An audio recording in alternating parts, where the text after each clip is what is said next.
planning team, and I'm joined by Amanda Baker-Blakely.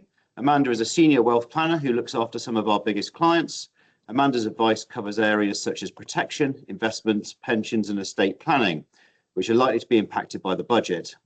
I'm also joined by Henry Norton. Henry is a senior investment manager whose research covers both UK equities and fixed interest securities. So he should be well positioned to discuss the impact on the UK economy and bond markets. But as well as having the technical knowledge, Henry works with clients on a day-to-day basis. So he should be able to explain it all in a language we can understand. Now, just like the budget, we don't want to give away too much in advance, but the batting order for this morning is, firstly, I'll cover off a little bit about pre-budget speculation and talk about actually what hasn't changed. Amanda will then cover off what was announced last week from a financial planning perspective. Henry's then going to talk about the economic implications along with market reaction. And I'll finish off by reminding you about some of the important measures that were announced in the 2024 budget that we implemented in 2026 and 2027. And then we should have time for some questions at the end.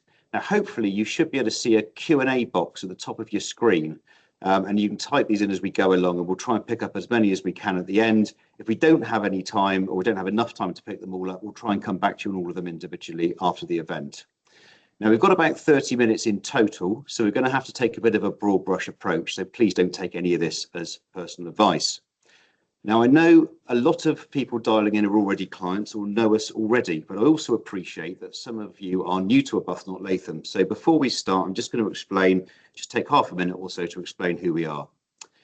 Arbuthnot Latham has nearly 200 years of experience in looking after clients. What sets us apart is the importance we place on building real relationships with you. We are proud to have been recognised for our services by the industry and our clients, including the UK Private Bank of the Year Awards at the Spears Awards a couple of weeks ago. You have your own dedicated banker, supported by both investment management and wealth planning, who will take the time to understand what really matters to you, whether it's managing wealth, protecting your family, or growing your business, for example. So if you're looking to deposit, borrow, or invest upwards of £750,000 and want a bank that puts relationships at the core of how it does business, please get in touch. Okay, so let's talk about some of the budget speculation then. And there was a lot of speculation and leaks and pre-announcements running up to the budget. So actually, I'm just going to take a second to reflect on some areas that haven't changed. Firstly, there was a lot of speculation about limiting the amount of tax-free cash that can be drawn from pensions, and this hasn't changed. So for most people, we can still draw up to 25% of their pension fund, capped at nearly £268,000. Now, we do warn about acting on speculation, and there were some people who drew their tax-free cash out ahead of the budget. Now, in fairness to most of them, they were simply bringing forward decisions they were planning to make anyway, but there are a few who may regret it now. But either way, pensions remain a tax-efficient investment vehicle. Staying with pensions, also unchanged is the amount you can contribute into a pension and benefit from tax relief, either as an individual or from a business. This is known as the annual allowance, and it remains at a maximum of £60,000 per annum. However, it is possible to carry forward unused allowance from the previous 3 tax years. So in theory, somebody can make a contribution of £220,000 in the current tax year. Next, we'll just talk about gifting, and there was a lot of speculation in this area. But actually, theoretically, there is still no limit on the amount you can give away, and it usually leaves your estate for IHT purposes after 7 years. Now, there were some people saying this will be capped, or maybe the 7 years will be pushed out to 10 years, but again, it actually hasn't changed. However, estate planning isn't just about saving tax, it's about getting the right money to the right people and at the right time. And it might not be suitable to give large sums of money to somebody who's a bit less mature, or maybe to a child where there are doubts about their marriage, or they're going into a potential business venture, for example. So if you do want more control and protection, and this is important for a lot of our clients, it's still possible to give £325,000 into a discretionary trust every 7 years, or 650 as a couple. This approach tends to be popular as the trustees decide who gets the funds and when, and it adds a little bit more protection. It's also possible to hold a conventional investment portfolio within the trust. And finally, it's still possible to use funds which sit inside of your taxable estate, within your taxable estate, to cover a life policy which is outside of your taxable estate. This can be used to help provide liquidity or to cover inheritance tax, for example. So those are the options that still remain in place. That's probably enough about what hasn't changed. So I'm going to hand you over to Amanda to explain what has changed from a planning perspective. Thank you, Paul. As ever, ahead of the budget, rumour mill was working overtime, and this time patience has been rewarded. What changed was smaller, more targeted adjustments designed to gradually increase tax over time. Now let's look at some of these changes and how they affect you. The tax-free personal allowance and personal tax thresholds remain frozen until 2031. And from April 2029, if you make pension contributions via salary sacrifice, tax relief for national insurance will be capped at £2,000 per year. This is a major shift for those making large contributions. From April 2026, dividend tax rates will increase by 2% for basic and higher rate taxpayers. The additional rate will remain unchanged. For property and savings income, this will increase by 2% across all bands from April 2027. This, combined with the ordering rule changes to the way in which your tax bill is calculated, will hit portfolio income harder. From April 2027, the amount you can save into a cash ISA will be reduced to £12,000. The remaining £8,000 can be invested in a stocks and shares ISA with the £20,000 total allowance unchanged. It is thought there will be tests to determine whether an investment is eligible or is considered like cash, where interest penalties could be applied to cash-like holdings. The government stated that the aim is to encourage more investment into growth-based assets, which does align with our usual advice to help generate long-term wealth, whilst cash remains an important tool for shorter-term goals. For employee ownership trusts, the relief was halved, a property wealth tax was introduced, and venture capital trust tax relief was reduced from 30% to 20%. All of these impact succession planning and investment strategy. Over time, these changes will be significant and cumulative. Let's look at some of these changes in more detail. Fiscal drag, the stealth tax. Frozen thresholds are like trying to walk up an escalator that's moving down. You take a few steps forward, but the system cancels out part of your progress. The rates have been frozen since 2021 and are now set to remain frozen until 2031, which means a pay rise can push more of your income into the higher rate tax band without you feeling better off. This drift is what we call fiscal drag. I heard someone call this more of an ice age recently than a freeze, and this chart shows how this plays out in reality. If you're on a salary of $43,000 in 2021 and receive a pay rise of 3% a year, by 2026 you become a higher rate taxpayer. A positive note from the budget was that the state pension is due to increase by 4.8% in April. But that could also have the effect of pushing more pensioners into higher rate tax bands. Now more than ever, it's important to review your cash flow. For many years now, pension contributions have been an effective route to reduce your tax bill, whilst at the same time helping to build a retirement pot, a cornerstone to any sound financial plan, but this is also about to be affected. Currently, you receive full national insurance tax relief on pension contributions made via salary sacrifice.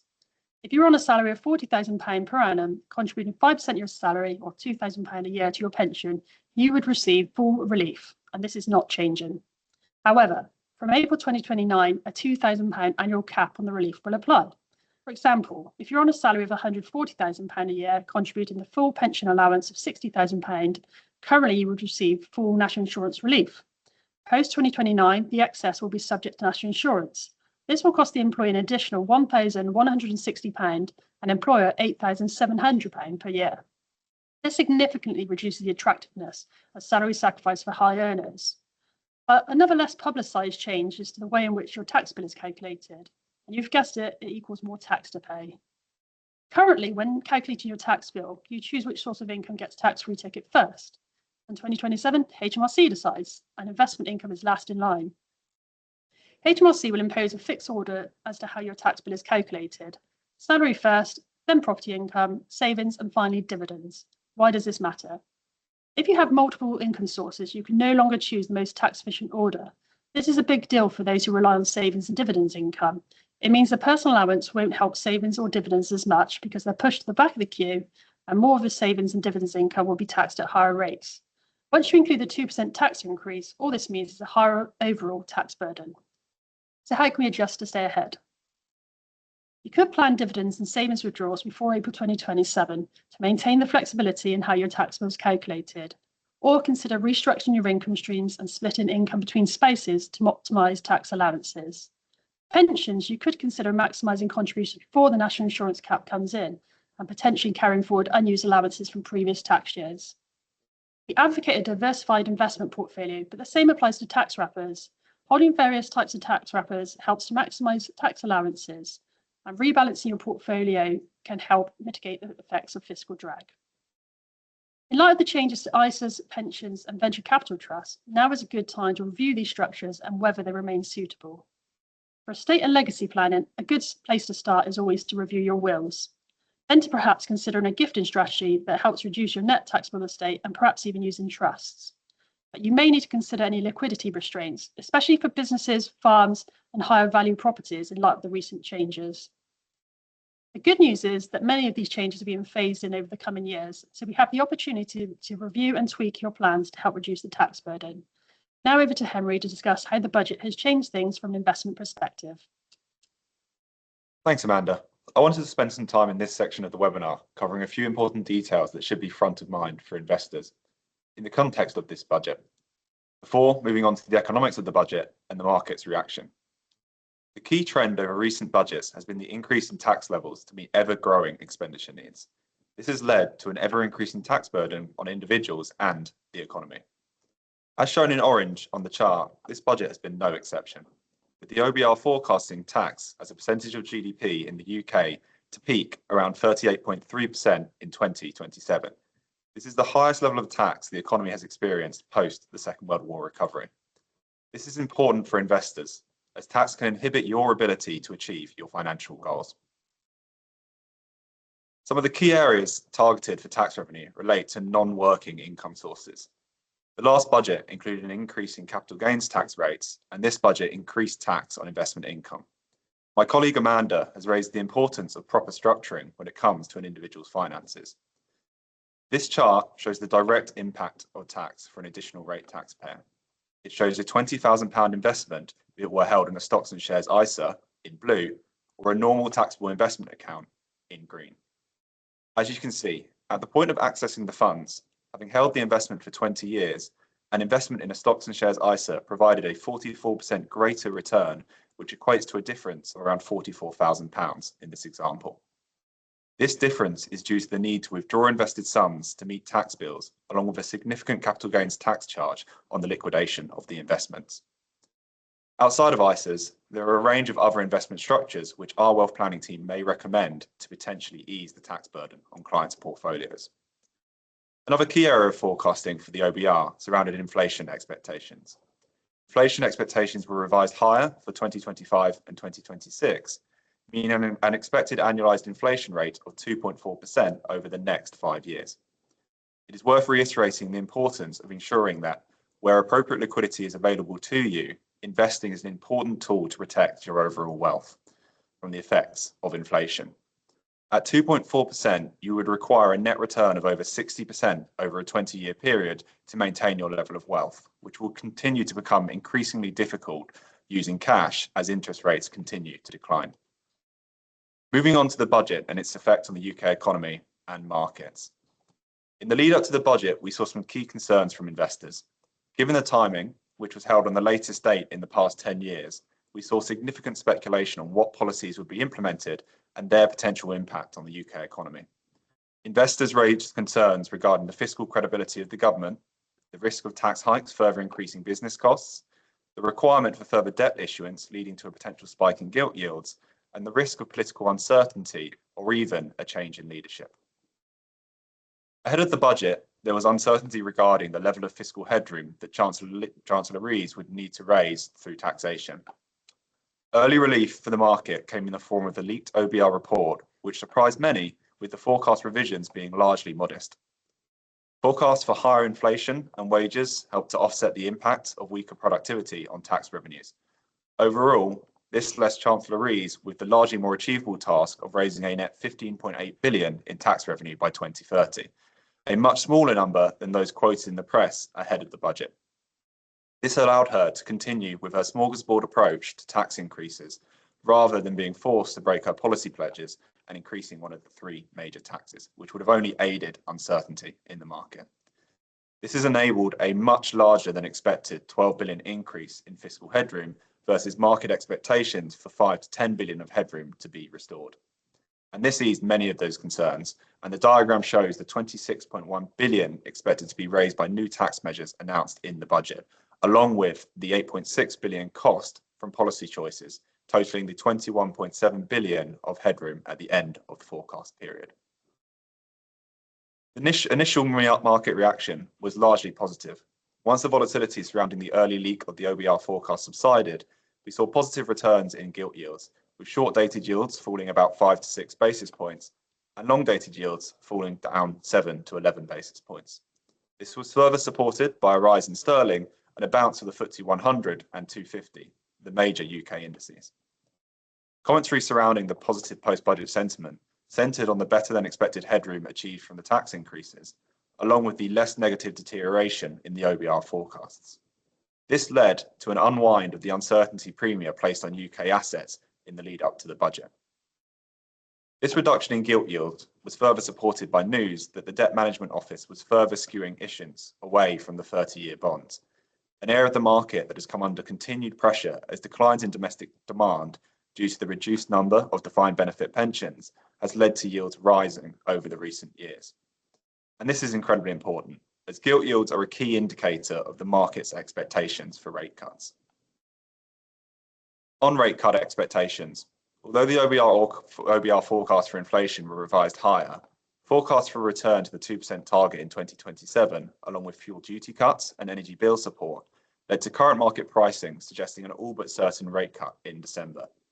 This is expected to be followed by gradual further rate reductions in rates through 2026, which should support both the UK domestic market and the property sector, which have battled with higher interest rates for some time. So, has this budget solved the issues facing the country?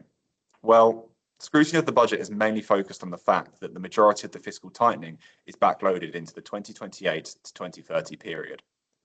The chart shows that public sector net borrowing doesn't move negative until the final year of the OBR forecast. This is shown by the two yellow bars, which represent the effect of tax measures on total borrowing. Most of these measures are in the latter periods of the forecast rather than the start. Some are accusing the government of can kicking, in the hope that further growth surprises enable a higher spending or a greater tax reduction ahead of a potential 2029 election. And the risk of this is that scrutiny leads to a lack of confidence on the seriousness of the government to implement these policies, which could lead to a reignition of concerns regarding the fiscal stability of the country. However, the benefit of this backloading is that the budget is largely expansionary for the next couple of years, with greater spending and welfare measures, such as the scrap of the two-child policy, potentially boosting domestic demand and consumption. If this does lead to greater growth, then this will further support the UK domestic picture. Much of the market reaction post the budget can be attributed to the relief felt by investors that the policies announced were better than initially feared. We have seen a strong rebound for bank stocks, which avoided any windfall tax on their earnings, as well as domestically focused UK names, which should benefit from the increased consumption due to those initial expansionary policies. Given the relative valuation of the UK market compared to other developed markets, greater certainty on fiscal policy may help domestic and foreign investors to reconsider their current allocation or lack thereof to the UK. In the context of our portfolios, within our UK biased portfolios, we continue to hold an overweight position in UK banks, initiated at the start of 2023 due to the positive earnings environment from higher interest rates. With valuations still cheap relative to US peers and the threat of additional taxes seemingly behind us, this sector still looks very attractive. UK investors spend a lot of time concentrating on UK politics and its impact on the UK market, which is of course important. However, it is worth noting that if you are taking a global approach to investing, a strategy which we advocate via our flagship global investment service, the effect of changes in the UK are likely to have a limited effect on portfolios due to the size of the UK market relative to peers. The chart on the right shows the current regional breakdown of the MSCI All Country World Index, which currently only holds a 3.17% allocation to the UK. This highlights the importance of understanding global geopolitics and the drivers of the world economy much more than domestic policy. I will now hand back to Paul, who will run through some of the changes in the last budget, which are still yet to be implemented. Thank you, Henry. Yeah, let's just have a look back at some of the changes announced in the 2024 budget that will be implemented over the next few years. And actually, arguably, these are going to have a bigger impact than anything that was announced over the last couple of weeks. Changes to agricultural relief have received a lot of attention in the press and media due to the protest by farmers. Changes to business relief have probably received less publicity, but will also have a really big impact, especially for our entrepreneurial clients with privately owned businesses. Now, currently, trading businesses can be passed on free of IHT, but from April 2026, there will be a £1 million allowance per person shared between business relief and agricultural relief. Incidentally, it was announced last week that the unused parts of these allowances will be able to be passed between spouses and civil partners on death, but the excess over this will be taxed at 20%. So this could have a big impact on entrepreneurs, and there are only a few months left before the end of the tax year to act upon this. Now, we can work with your existing tax and legal advisors or introduce you to some people in our network to get the right team around you and get the right team in place. But the tax and legal advice does take time, and advisors are getting busy. So if you are affected, I'd suggest starting this process ASAP. Now, pensions will also be included in inheritance tax from April 2027. Many people have been heavily funding pensions, as currently they're both accessible if you're over the age of 25, but also outside of your estate for inheritance tax. So for many clients, the principle was first in, last out, as it was the first vehicle to fund due to the upfront tax relief, but the last asset they were ever planning to use because of the inheritance tax benefits. And they also adopted a more speculative investment strategy, because typically the longer an asset is likely to be invested, the more speculative the investments tend to be, as the monies will be invested for longer. Now, post April 2027, it will be a bit more nuanced, but we might move to a first in, first out scenario, with clients looking to extract funds from their pensions far earlier to avoid tax in the future. So clients will need to with their estate planning, the investments within their pension and how that fits with their wider investment strategy, and also their retirement plans before this changes. So ultimately, good plans need to be flexible as personal situations and external factors change. And that's something we evolve over time with our clients. Now, in terms of the 2024 announcements, there was a really good webinar by my colleagues Rachel White and Shalu Kara, and you can actually find this on our website. It goes into far more detail covering these changes, along with some examples too. If you scan the QR code at the end of this webinar, it will take you straight to the next one. So that's everything from me for the time being. We've just got time for a couple of questions. I'm just going to have a look at some of the ones that have come through. We'll take this one first. This will be one for Henry. And actually something we haven't touched on too much yet, the mansion tax in inverted commas. What sort of impact is that likely to have on the housing market, Henry? Yeah, thanks, Paul. It's a very good question, and it's something that we've already had some conversations with our clients on. I think first and foremost, the key elements of property valuations are the potential net yield that a property could achieve if it were to be rented out, as well as the affordability for a buyer. Given the mansion tax will increase costs incurred for properties above 2 million, it may be a small headwind for property valuations, as it will reduce both those net returns that a landlord might achieve, as well as impacting the overall affordability for buyers who potentially wouldn't be able to meet some of those additional ongoing costs.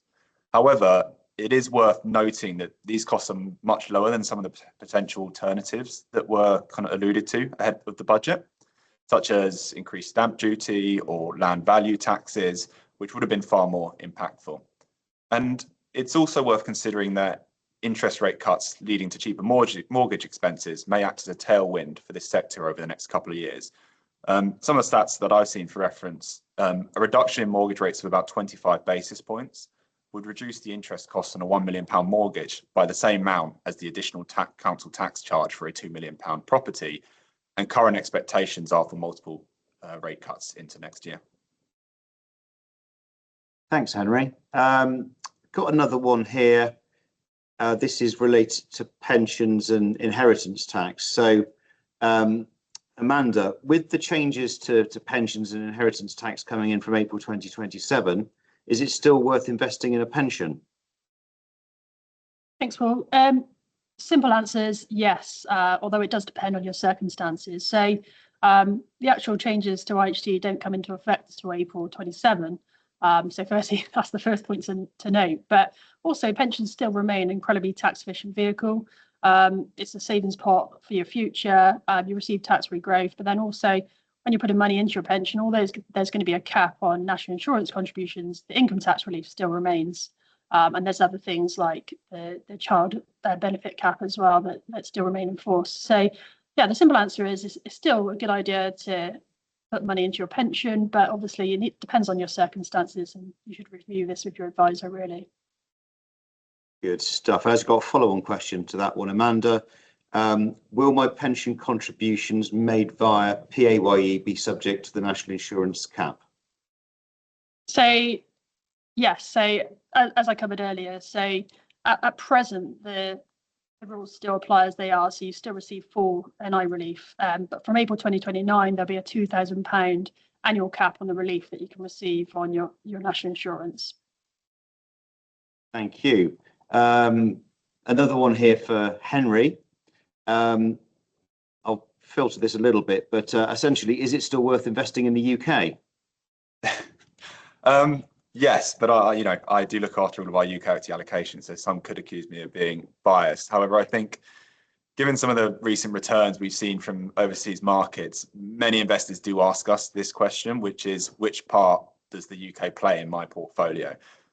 I still think it is worth allocating to the UK, and that's for a couple of reasons. Firstly, on a relative valuation basis, the UK market looks significantly cheaper than other developed market peers.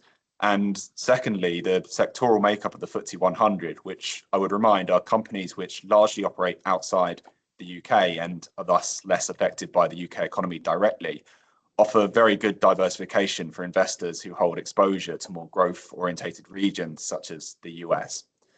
I think the third point, which sometimes gets missed, is that the UK does offer businesses which can provide strong returns. Over the past 3 months, Barclays, NatWest and Lloyds, names which we hold within our direct investment service, have all returned over 20%. A lot of that due to the strong earnings growth that we've seen across the banking sector. So absolutely, it provides strong diversification for a portfolio and can provide really positive upside as well. That's fair enough, Henry. I thought you'd be an advocate for UK equities still. One question I'm being asked, actually, just to sort of finish off, is more from the US perspective. Many years ago, I started in the industry right at the end of the last tech bubble, and are we seeing another one now with AI? Yes, again, it's a question we get asked often. I think a lot of investors see some of the valuations currently in the US and they link it back to the 2000s and the tech bubble and the crash that we saw following that period. We've released a few different newsletters and statements regarding this, and our view is that there is actually a lot of differences between what we're seeing now and what we saw during the tech bubble. First and foremost, in the 2000s, business took on significant debt for their investments and leveraged themselves up quite significantly. Now, so far, we haven't really seen this for some of the big players investing in data centers. Largely, all of that investment has been funded through the kind of normal businesses that these companies have, and hence it's from cash flow and not debt. Now, having said that, we have seen a couple of names, Oracle and Meta are probably the two that have been most talked about in the press, which have started to take on some debt and leverage to increase the amount of investment they are undertaking. However, having said that, they did see pushback from the markets in terms of these practices. So we may see some caution from the other players in this area of the market in doing so. I think from our perspective, we remain conscious of where valuations are in the US, but given some of the recent earnings reports we saw from the likes of NVIDIA, we continue to see really strong earnings growth for the sector. And it's been an area of the market we've been invested in for quite some time. And we've seen portfolios really benefit off the back of that. And we're still happy to hold exposure to those names, albeit within a diversified portfolio. Thank you, Henry. Right, well, we've just about run out of time. So thank you all very much for joining. And also thank you to Amanda and Henry, and also my colleague Digby, who's done a lot of the hard work behind the scenes. We'll try to answer the rest of the questions that have been sent through directly, But if you do have any further queries, please contact your private banker, wealth planner, or investment manager. And if you're, then please contact us. We look forward to meeting you soon. Goodbye.